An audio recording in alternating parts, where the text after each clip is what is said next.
ambahan ay isang tula or katutubong awit ng isang tribong Hanumang yan. Ito ay may sukat at tugma. Tapos ito ay binibilang ng 7 pantig bawat linya.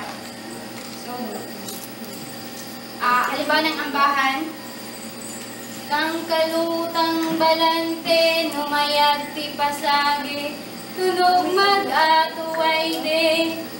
Nuhod mayag ti pasage, tunog maglibagway de.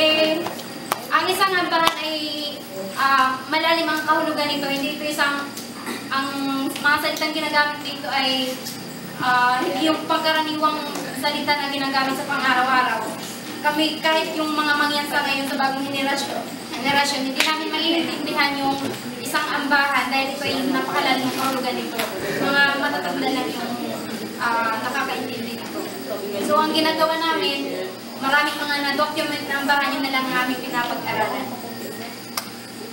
Ang kahulugan po ng inambahan ko ay kung maganda raw yung pagtugtog ng instrumentong yun, maganda raw yung magiging tunog.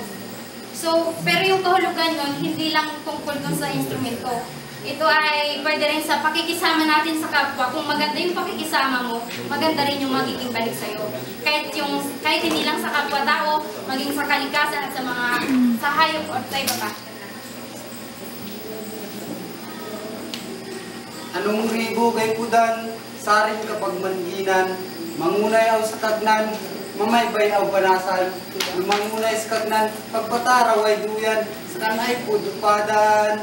Ibig sabihin po nun, sa isang kaibigan, kahit po tayo'y magkahiwalay, diba yung aking kaibigan, pupunta ibang lugar at saka ako may iwan dito. Kung ano po ang nararamdaman namin nung kami nagsasama pa, hanggang ngayon, kahit hiwalay na kami, nandun pa rin.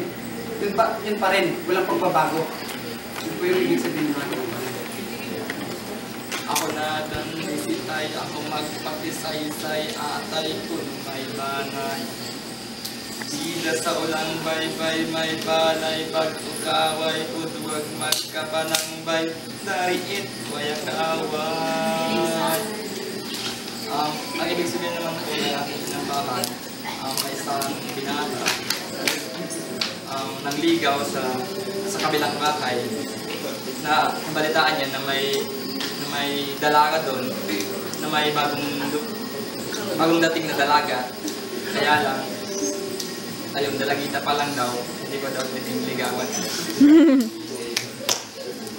Ang putyungan sa kansilay, nung darayong kamay, naman ang malay. Ang ibig sabihin ko ay tayo po ay nagkakasama-sama po dito sa ganitong passion.